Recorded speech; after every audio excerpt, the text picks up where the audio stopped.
Hey everybody, this is Chris Miller, and welcome to another episode of On the Move with the Caravan with Jim Powers. We are talking Week 6 football. Jim, how are you doing today? I'm great. I mean, is it just me, or is it hard to believe we're already 5 weeks down, 4 weeks in the regular season to go, and we're a month away from district starting? I mean, the season's just absolutely flown, but we've just seen some terrific games and some terrific performances, and it's just been so much fun to watch these kids. I say it every week, but to see some of the stuff that they're doing has just been absolutely amazing this year. Oh yeah, and there's been some really good matchups, some really interesting outcomes, I would have to say, especially when we're talking about some of these state-ranked teams in the St. Louis metro area. So, I mean, it's definitely been an interesting season for sure. It's only going to get better. I mean, Yeah. there's still, with 4 weeks left, there's still, conference battles. I mean, you've got some of the conferences, especially, in the I-55 and the Mississippi Valley, football conference that you're still figuring out who's going to win those conferences. Same thing up here in the suburban. CBC beating the SMEC kind of put them in the catbird seat, so to say, in the MCC. But then you look out at the GAC West out in St. Charles. Hal and Timberland are going to hook up in 2 weeks. I mean, there's just, once again, it's just really a fun time. And there are a ton of big games that are going to be coming up here over the next 4 weeks. Absolutely. So let's jump right into the state rankings that just came out Monday on scoopswithdannymac.com. And let's give you your take on Class 6, Jim. Once again, and I still say this, you've got your number one team in Liberty North. You've got CBC sitting there. I still think Nixa is playing the best football out of anybody in the state. At least they're starting to slowly make that climb. It'll be very curious to see with CBC's schedule here over the next 4 weeks. A road trip out to Indianapolis to play Chartrand, who's a traditional power in Indiana. I'll be curious to see where they kind of, start slotting, in with all that stuff. But, once again, not a lot of changes, not a lot of shuffling this week. Seckman getting a vote finally. They're having a terrific year with Cole Rubel, but once again, not a whole lot of changes and moving around in Class 6 once again.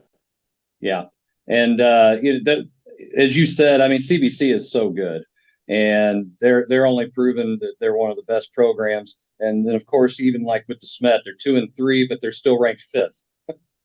And once again, you look at their schedule, you look at the body of work and who they've lost to. Their 3 losses are to really, really, really good teams. And that's why you got to keep them there. But once again, when you look at how the cross district's going to be this year, 1 plays 4, 2 plays 3. Desmet gets out of their district, they're most likely going to run into Nixa. And once again, that is a train, that I don't see slowing down anytime in the near future. And then you look at 1-4, you got CBC and Liberty North, a rematch of the state championship game from last year. And that's, once again, if everything shakes out the way you would think it will right now. Right. And let's jump to your favorite class, Class 5. And why don't you give us your thoughts on that one? I love Class 5. I still love Class 5. I mean, once again, you look at how stacked it is, and you look at, how in the mix, Carthage in the mix. I mean, you got a Eureka team that's starting to slowly move up a little bit. You got MICDS. I mean, golly, it's just so deep and so talented.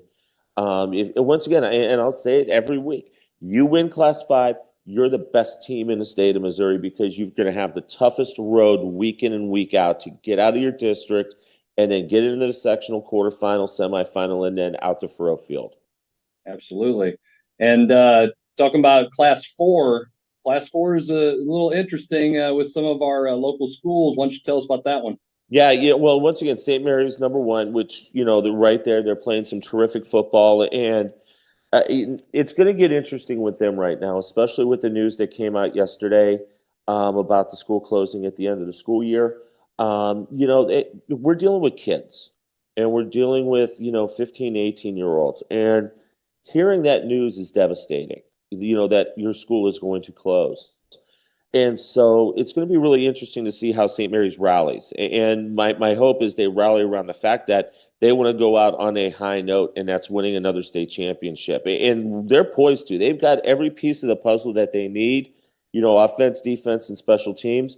They're a lot of fun to watch. And I hope the news that came out is going to be helpful instead of kind of, emotional and that kind of stuff. Because once again, I remember when they announced Trinity closing a couple years ago.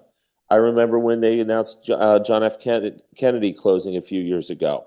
I mean, it's tough for these kids, and it's a really emotional time. And, hopefully, between the St. Mary's kids and the kids at Rosati Kane, they really, start and rally around, hey, this is our last year. Let's make it the best we can make it. And I think St. Mary's would use that as the rallying point to win another state championship. But you look at some of those other teams, there's some really good ball clubs there, and it's going to be really interesting to see how that stuff shakes out. Yeah, and, it's a tough thing for those kids from St. Mary's and Rosati Kane. It's everything being out of their control, and they don't have – that's kind of a tough thing, especially when you're a teenager and trying to understand that. Yeah, it's tough. It's extremely tough. I can only imagine. And like I said, I remember the whole Trinity deal. I remember the Kennedy, JFK, closing. It's the same thing. The kids, they did nothing wrong in this thing. It's just adults making decisions. Sometimes it's business decisions, and sometimes you don't know why they're making these decisions. And it's tough for 15 to 18-year-olds to really understand that. And that's where it can go a lot of different ways. My hope is that both schools are going to take it and run and really, show up and show out, for the remainder of the fall, in the winter with basketball and those sports, and then in the spring with track and field and soccer and all of that. Yeah. That's all you can hope for. So let's move on to Class 3 and talk about Class 3 a little bit, Jim. What about Valley Catholic? Cardinal Rear's playing great. They're doing what Cardinal Rear does, and that's just stacking up wins week in and week out. But what about Valley? Moving up to number 3. And, they're just so good again. And, some of the local teams down there, I know Hillsborough in 4 is having a great year, and they're moving up slowly but surely. But I look at this Valley Catholic team, and, I think I mentioned it last week. You look at last year, the shell shock, so to say, of, okay, we just got bumped from 1 to 3. How do we handle it? Well, guess what? Judd's got those guys in the right direction right now, which he always does. He's a terrific coach. He's going to be a Hall of Fame coach once he hangs it up for like the 5th time, I think it is now. And I can say that because he's a good friend, and I love the stuff that he does down there. But yeah, it's a terrific story, and it's going to be really interesting to see how far they can go, in that, because I think the way that the brackets are set up, they may have to run into Cardinal Ritter sooner than later. Yeah, and Ritter's just on another world right now with their talent.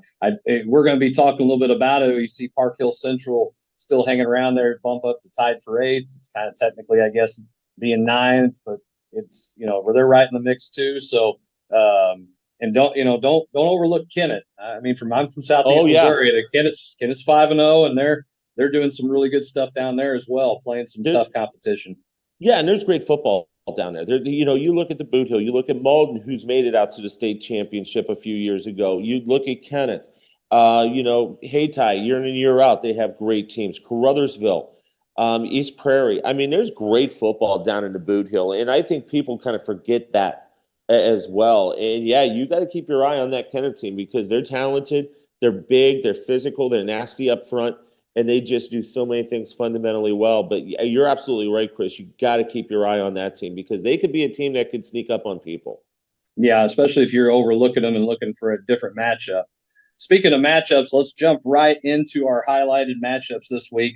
First up, we have the battle of unbeaten teams as the 5-0 Crystal City Hornets take a long bus ride to Russellville to take on the 5-0 Indians. Last week, Russellville defeated Scotland County 42-13, and the Indians are only allowing 12.2 points per game on the season. Crystal City, as a surprise maybe to some, have won all 5 of their games and won their Week 5 matchup as well, defeating Gateway STEM 24-22 in a close contest. The Hornets boast a strong defense of their own, but their rushing offense has been off the charts as they've racked up 1,677 yards rushing in just 5 games. Jim, what's your take on this one? You know what? Once again, when Crystal City's winning football games like they're doing right now, all's right in the world. I mean, and they're doing it. They're doing it.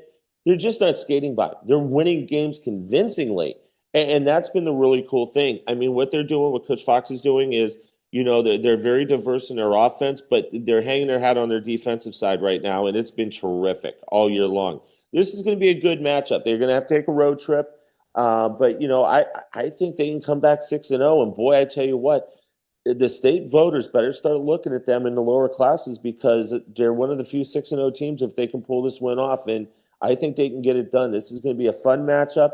Once again, a long road trip. Got to get there early, get your legs under you a little bit after sitting in a bus, and kind of get the kinks worked out and all that stuff. But I tell you what, good ball game, great matchup. I think Crystal can pull it off and come back home with a 6-0 record. Yeah, I agree as well. And I think it's going to be kind of interesting to see after this game gets done with you have two 5-0 teams, both in Class 1, how that's going to affect the voting because neither one of these teams are ranked in the state. I think you have to vote one of them. Yeah, at least start to give them votes. Whoever wins this game should be either on the fringe or in the lower part in the top 10 because they're both playing terrific football. And, once again, Crystal – it's good to see them back. I mean, once again, I remember some of the great matchups with Maplewood, Richmond Heights when they had those really good teams with Brian Allen and that crew. I mean, there's so much fun to watch, but you got to make sure that you're taking care of your business, and it's great to see the Crystals doing that. Yeah, and it should be interesting to see how this one pans out. Speaking of matchups of undefeated teams, we got another matchup of undefeated state-ranked teams this time battling in the MAFC White Division as the Park Hill Central Rebels tied for 8th in Class 3 take on the Class 3 third-ranked, as we mentioned before, Valley Catholic Warriors. Central comes into this matchup after a blowout 45-3 win over St. Genevieve last week. The Rebels have had a solid production from junior quarterback Kason Murphy, who has thrown for 968 passing yards with 12 touchdowns and only 2 picks, as well as gained 336 yards on the ground and 6 scores. Valley Catholic themselves had a blowout last week, dismantling Class 1 state-ranked St. Vincent 67-7. And in their last 3 games, the Warriors have only allowed 20 total points. This matchup has a lot of people in the area that they've been talking about that they want to see Park Hills play Valley. Jim, what do you think? It's about time. I mean, it's about time they hook up. I mean, it's, once again, it's power football versus power football. Two teams that love to just line up and play old school. Who's going to win the battle in the trenches? Who's going to move the defensive line back to the next level to let their running game get going? Who's going to make the big play in the fourth quarter? That is what this game's all about. And you're exactly right. I think a lot of people have been waiting for this one, and I don't think it's going to disappoint. I give everybody all the credit in the world for putting this game together. Conference rivals. It's going to be a lot of fun to see. But like I said, you want old school smash mouth football with a lot of great defense. This is going to be the matchup that you're going to want to go see Friday night. Yeah, and it's funny because after Valley Catholic got out of the I-55 conference, they had a year as being an independent. They didn't have a conference. And a lot of people talked about, since the championship factor was a thing now, that they should be playing teams like Park Hill Central. So that's been the talk for the last couple of years. And now they end up in the same conference, same division, and now we get to see it. Yeah, absolutely. And once again, it's going to be so much fun. And you got 2 great coaches, great group of players, great fan bases. And that's going to be the cool thing, too, is it's going to be a jam-packed house. Those kids are going to get a great experience in playing, on a Friday night in front of just an unbelievable crowd. And once again, it's going to be a great game. And I got to lean towards Valley. I think Valley's coming in on a roll right now. Park Hill Central, sometimes they kind of get lost because they don't have that tough early schedule, but they ramp it up towards the end, and it starts here for them. But I think Valley may have a little bit of the advantage here because just of what they've been doing and how they've been doing it all year long. Yeah, they just take care of their business, and they just keep rolling right along. So let's move on to our next game. It features a battle of the birds and another conference matchup as the Class 4 5th-ranked Hillsboro Hawks fly across the county to take on the Windsor Owls. Hillsboro's prolific offense had a field day last week against rival Festus as the Hawks rolled to a 58-21 win. The defense of the Hawks has been equally impressive, led by a trio of seniors, including two-way standout Austin Romaine, Alex Medina, and Jackson Patterson, who have combined for 138 tackles this year, as well as 12 sacks. Windsor has won their first two games, their last two games, including a 27-6 victory over DeSoto last week. Senior running back Jordan Foster has carried the water for the Owls all season on offense with 676 rushing yards and 6 scores. Jim, what's your thoughts on this one? It could be a trap game for Hillsborough. I mean, they've had Windsor's number for the last bunch of years. They're coming in undefeated. They're coming in state ranked. I think it's one of the highest state rankings they've had in an awfully long time. But you have to go in and take care of your business. And when you've got that three-headed monster with Romaine leading the way, you just got to keep doing what you're doing and forget about it's Windsor. You've got to approach them like you're approaching a North County, a Zumwalt West, those types of schools, because if you don't, Windsor's the type of team that can sneak up on you. And Foster's terrific. He's having an outstanding year. I mean, this should be Hillsborough's victory. But once again, if you come in not focused and looking ahead, Windsor's the type of team that can come up and grab you. Yeah, and Hillsborough's their offense gets all kinds of accolades. We've talked about it week in and week out of how well their running game, how balanced actually they are on offense, and they just keep putting up so much great numbers. But their defense has equally been impressive, and some of these points that the opposition's getting is kind of in scrub time. I hate saying it, but we got subs in, so hey, you're in, and hey, I mean that just tells you right there that they've got it going on. Without a doubt. And everybody talks about Romaine in the offense, but you're exactly right. That defense is lights out. They just do so many great things. I love some of the schemes, some of the blitz packages that they're running. Their secondary is probably the best, that I've seen in the area, with some of the teams that they've played. And that, so yeah, I mean, once again, you've got to give their defense a lot of credit, but the bottom line is, it's still a trap game, so to say. You've got to come in, take care of what you need to take care of, get out of there with the victory, and get ready to move on 6-0 and move on to the next opponent.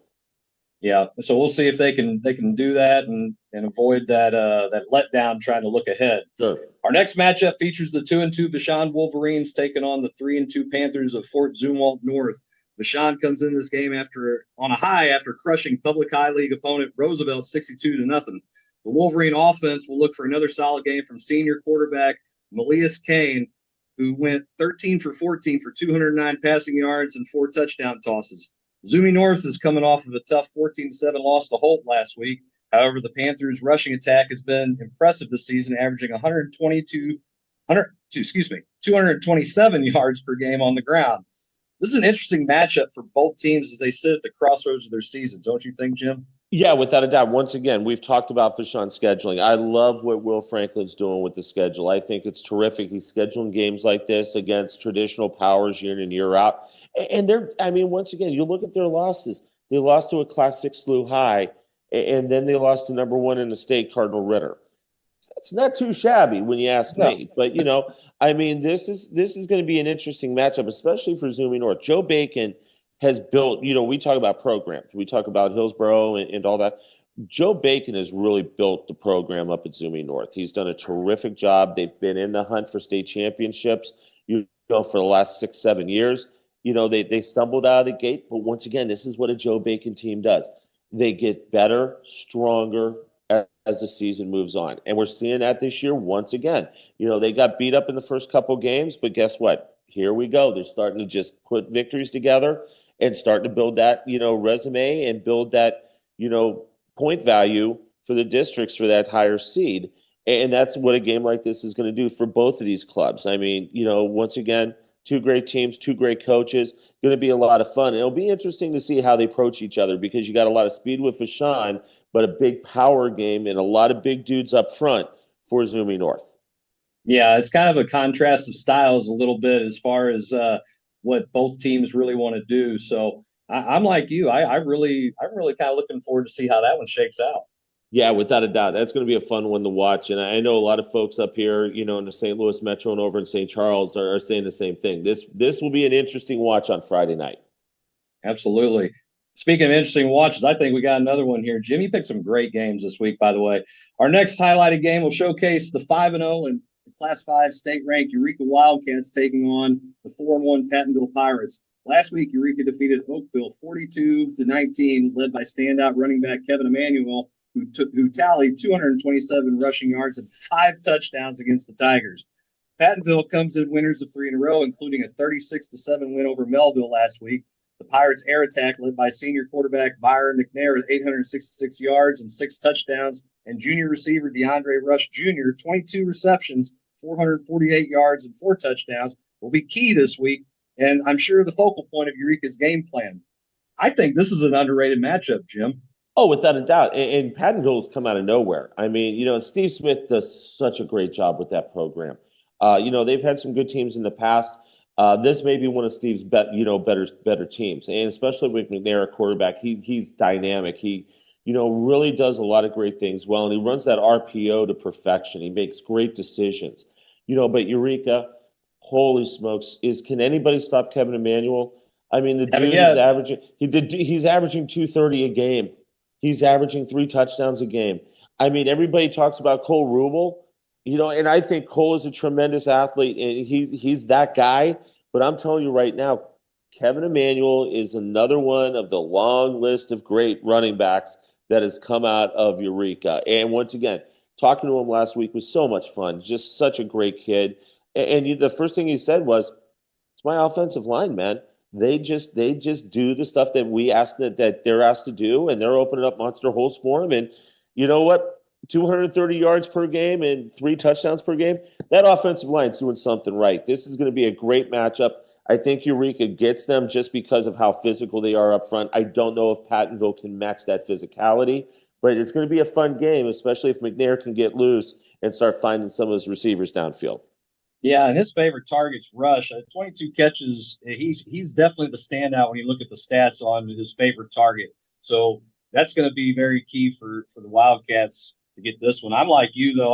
I'll tell you, we have some great running backs in the St. Louis area. I really wish my Mizzou Tigers would maybe get some recruiting going on down here instead of letting these other schools. Do we really want to go down there? Do we want to? Not right now. Not right now. I didn't think so. We'll save that for the coaches box on Wednesday nights. Yeah. That's where we'll save that for. Yeah, let's keep it there. Next, we have the 3-2 Troy Trojans battling the 5-0 Class 5 8th-ranked Timberland Wolves. Troy took a tough loss last week to Francis Howell, 35-19. Despite the record, the Trojans have beaten a couple of good teams this season, including Class 4 6th-ranked Hannibal, and are capable of an upset.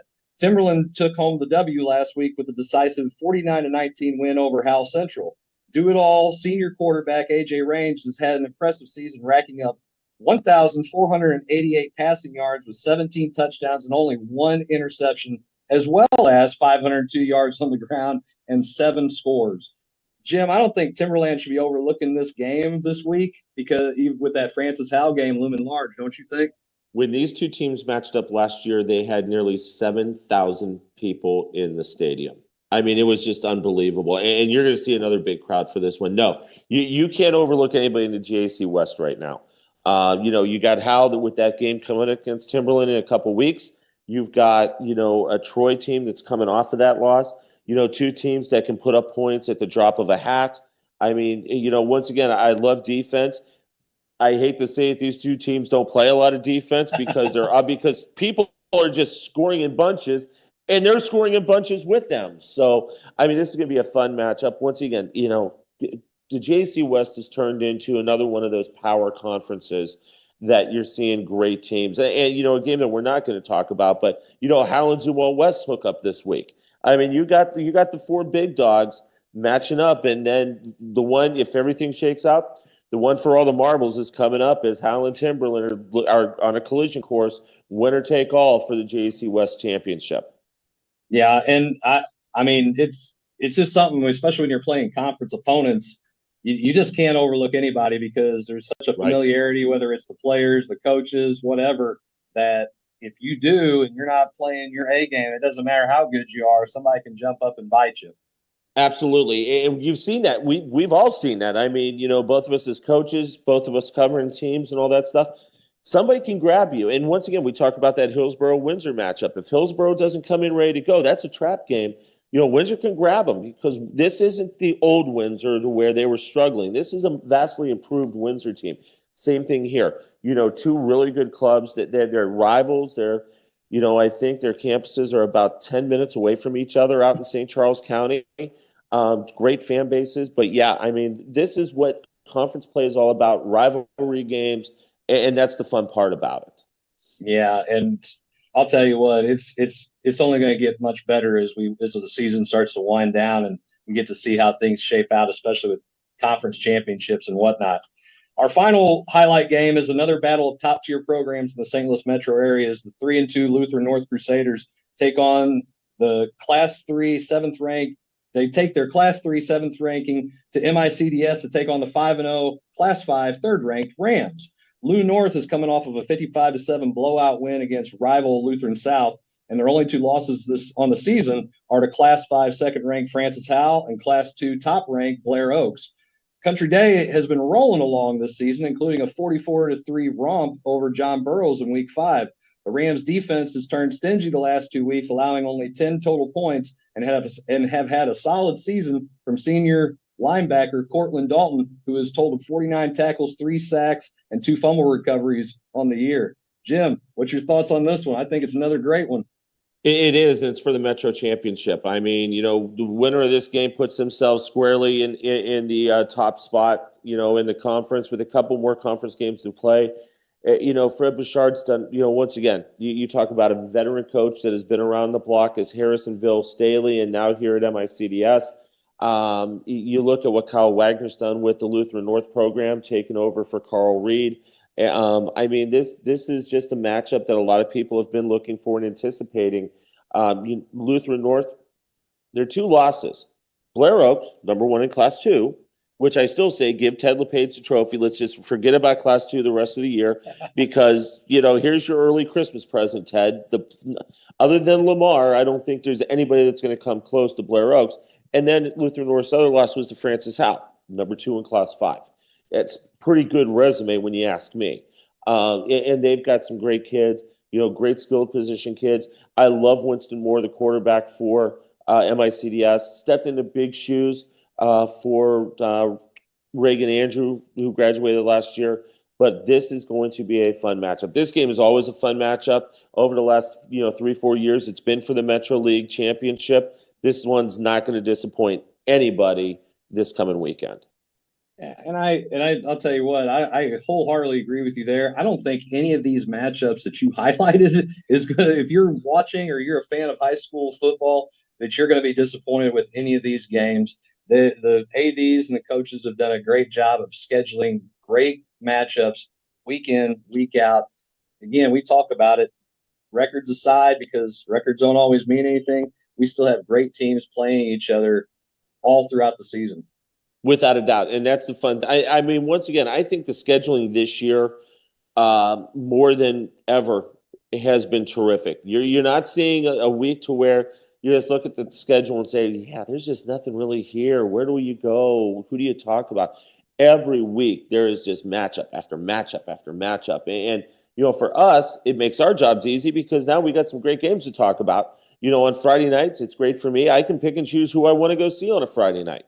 So, that's the cool thing about it. But yeah, I give a lot of credit to the coaches and ADs for their scheduling philosophies this year. And I think they're getting it. They're grasping the fact that you've got to play good competition to get that seed in order to host in the district and make a good run. Yeah. And again, it makes our job easier. At the same time, I think it makes it harder because you're trying to find exactly which ones you want to highlight because you're like, well, hell, I like to talk about all of them, Exactly. No doubt. I mean, that's what I sit here and flip coins. I mean, it's like, do we want this game? But no. And that's honestly, that's what makes it fun for what we do with this and, continuing into the basketball season and all that stuff is there's just going to be so many great kids and great teams and, great programs to talk about. And that's what we want to do. We want to put a spotlight on these kids and the coaches and the teams and, do it in a manner to where, we want to make sure they're getting the credit that they deserve. 100% agree, Jim. That's exactly why we do it.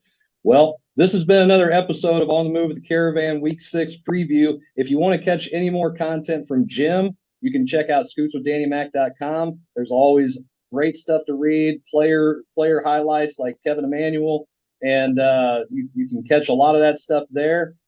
Jim, what else you got on Scoops? A podcast this week, my monthly chat with Earl Austin Jr., which it's always great to catch up with Earl and talk high school sports. We talked a little bit about the St. Mary's Rosati Kane closures, in the podcast this week. Also just talked about a lot of the great teams and kids. Also had Jody Fowler, who's, if you haven't figured out Eureka's volleyball team is pretty good, you're missing something. They're pretty good. They're 17-1 on the year. And so it was great to have those two. We'll have our volleyball rankings up tomorrow, and then Friday we'll get everybody ready for the weekend. And once again, it's all free content. It's all stuff. You go to scoopswithdannymac.com and, just see what you want to read, get caught up on stuff, read some great feature stories on some great kids. Yeah, and that's awesome. This 100% love exactly what we're doing here, trying to highlight these kids. Speaking of a highlight matchup game in volleyball, we got a big one coming up with Jefferson R7 and St. Pius X next Tuesday night. I know where I'll be Tuesday night. I may be Gymnasium watching this game. I may be taking a little road trip next Tuesday night to come down. That's going to be just a great matchup. I've had a chance to see both teams play. You look at the kids, you look at R7 trying to make the run back to, the state Final Four. You look at, Pius, they're going to have a tough district to get through. I had a chance to see DeSoto last week. And DeSoto's volleyball team is a team that nobody is talking about. And they may have the best freshman player in the state playing for them. I mean, that district with Pius, DeSoto, and Farmington, who knows who's going to win that thing? Because I think the winner of that one could eventually win the state championship in their classification. But yeah, that's going to be, like I said, if I don't get anything going on Tuesday night, I'm taking a trip down to Pius to watch that one because it's going to be a great one. Yeah, I agree. And, hey, maybe we'll just broadcast it, Jim. And then that way, we can be part of it that way. I think we should broadcast it on Off the Rails. I mean, what the heck? Riley doesn't know anything about volleybable, so we can't ask him. We can't. You won't do any soccer, so I guess we're going to have to do some volleyball. So there you go, buddy. Yeah, that's my no-no. I don't know enough about soccer. That's if you want to find out more about that, you have to watch more episodes of the Coach's Box. Jim, as always, it's been a lot of fun. I can't wait to see how this one shakes out and then catch up with you next week. Sounds like a winner, buddy. Thanks so much, man. Thank you all for joining us on another episode of On the Move with the Caravan Football Preview. Jim Powers, we will see you all next week. Have a great day.